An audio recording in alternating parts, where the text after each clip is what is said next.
Hello, so we are back on the Herald. Spoilers, you can see it's looking clean. It's done, it's running, it's driving. So let's go and look at the refresh of the SU HS2 carbs, and we'll see it on the road.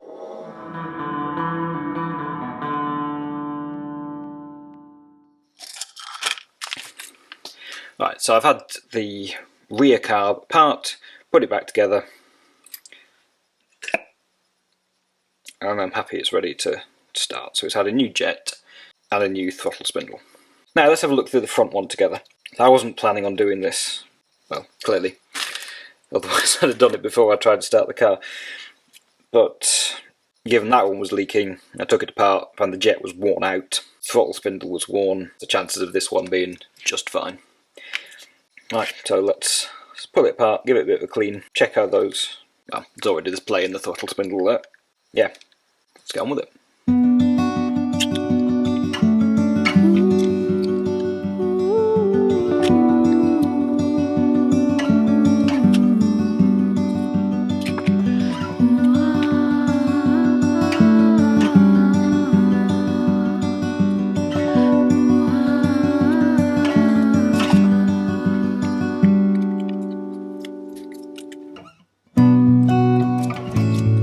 So a tip in the workshop manual was to mark the top front of the throttle disc before taking it out, because then you're not having to examine it closely to find out which edge is chamfered and which is not. So I've done that this time, totally read the manual this time.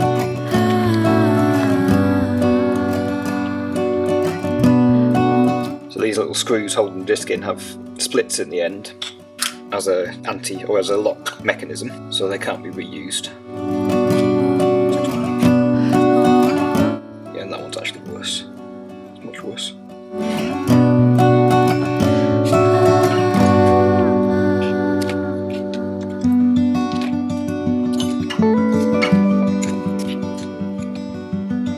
There's that. There's this sprung assembly that works the choke. And on the other side there was a washer for that sleeve. There is, but it's under that. There is, but it's on the nut end. So I thought that was correct. So on the other carb, I put the washer on the other side because that then lines up better with this, with the throttle stop. It's not throttle stop. It's the choke fast idle screw. I'll have to see if there's a diagram to check.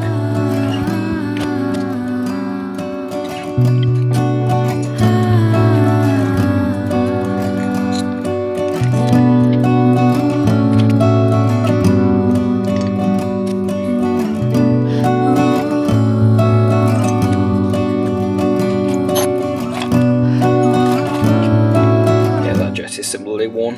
I'll get this cleaned up. Okay, let's get this carb put back together.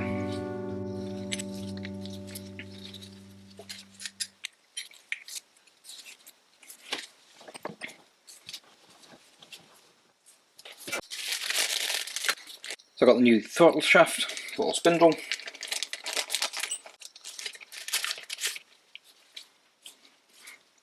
That's going in with the countersunk side of the holes in it, facing outwards, because that's how our throttle butterfly is going to attach. And I have this marked with the up direction, so it's going to go in correct, hopefully.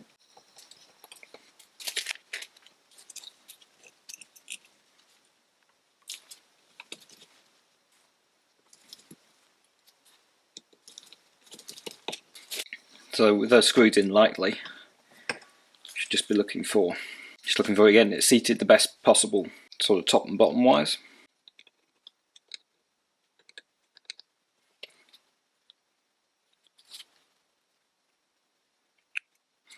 So I can see a tiny bit of light around the edges there. The top and bottom where we can adjust, I think we're probably alright.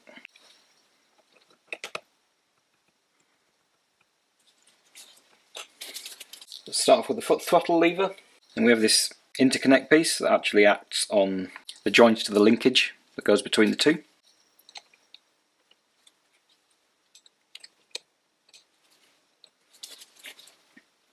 And that does have to go in the correct direction. Put it on the other way around. It's actually kind of pointing at this screw here, so on the other carb, to look like that. There's a little sort of bunny-eared lock washer.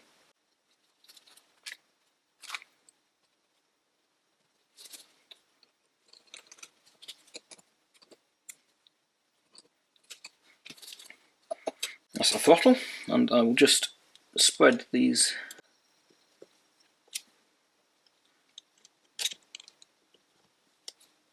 with those locking screws. That's that done. Next is going to be the jet.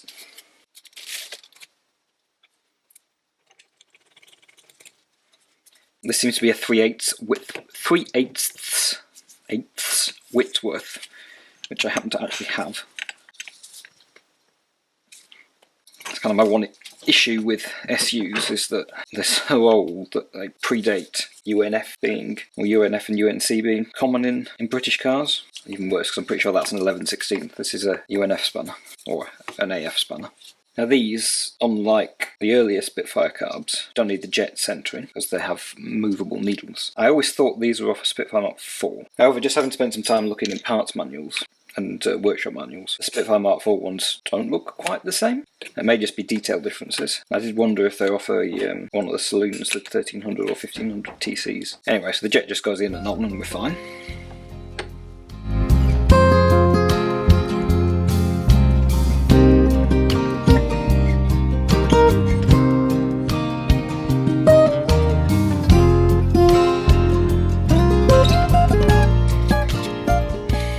This is an awkward bit because so this needs to go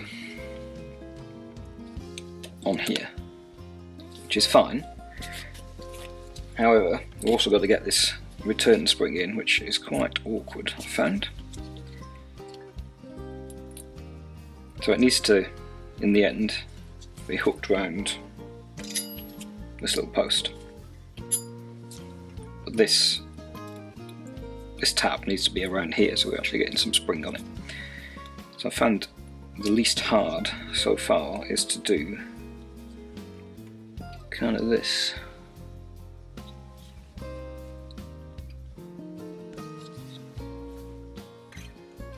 There's an engaging in this little slot.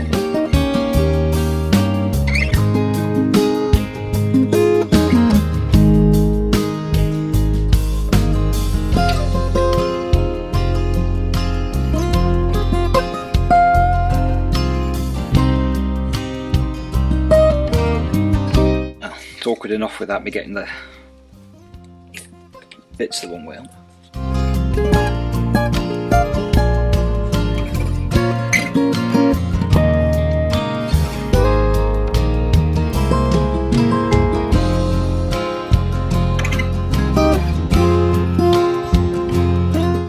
If anyone's got a trick to doing that, I would love to hear it.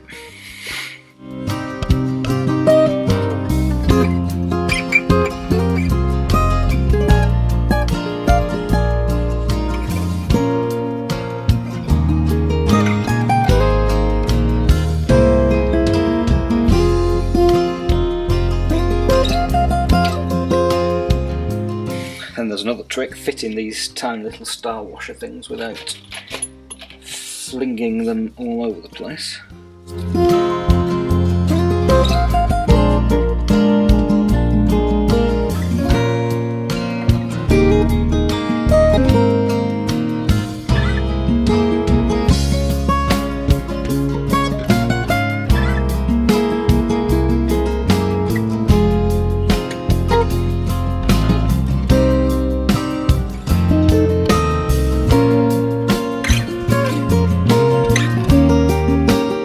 Wound my adjusting knot down 1.5 turns because I read on the SU website actually that they recommend 1.5 for a pair of carburettors rather than 2 for 2 turns for a single for the starting point. If I can't start it, well, I can always do more. So I've not touched these needles. They are supposed to be sprung in the forward-backward direction relative to this slot, and they are.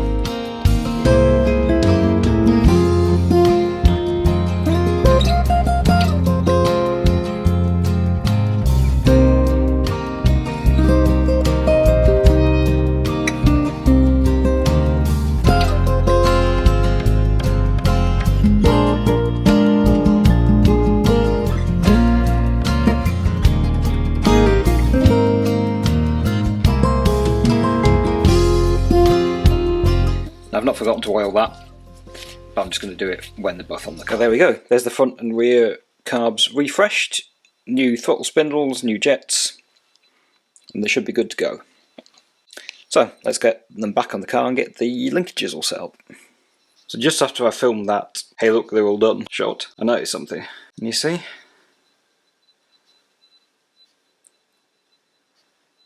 This is bent.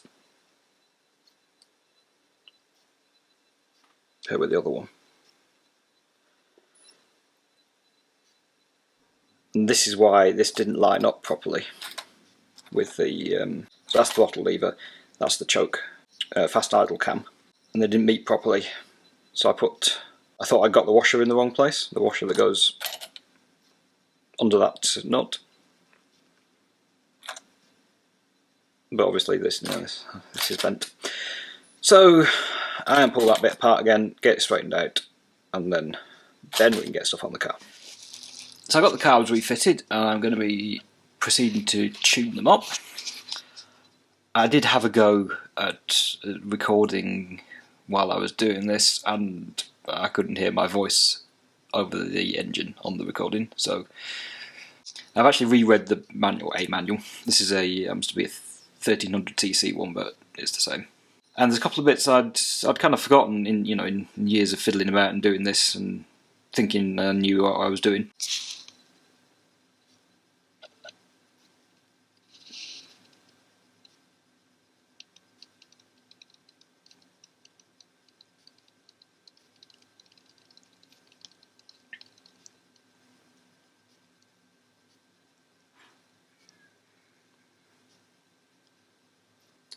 And the thing I hadn't really remembered was that there are actually specs for how you set up the interconnecting levers.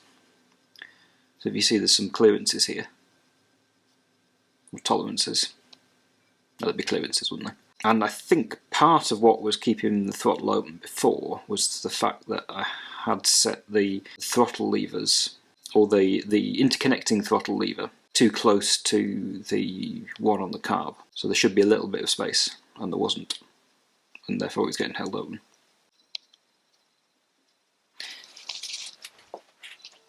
Anyway, I'm going to get the door open, get the engine warmed up, and hopefully now with the new carbs, well, the refreshed carbs, we'll be able to have it ready and running. Now that's better.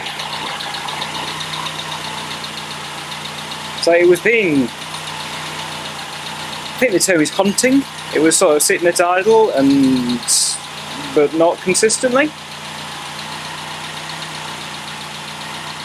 And it's only the carburettors I'd changed, so I was a bit thrown. I started checking, other stuff, and the points had closed up quite considerably. So opening them back up again, and it's nice.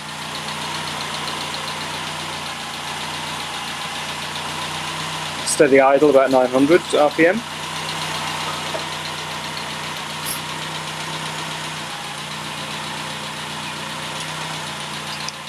So I've got to go and connect up the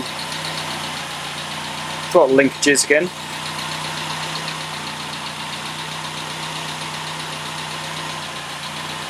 Might be us done.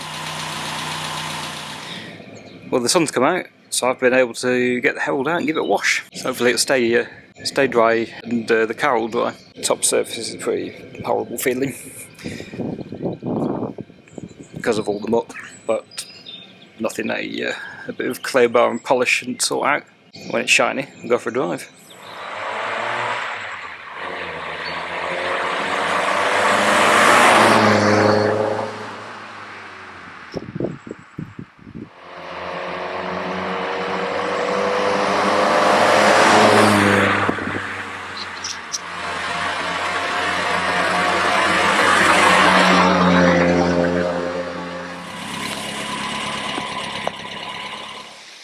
But there we are, and that's it done for the moment.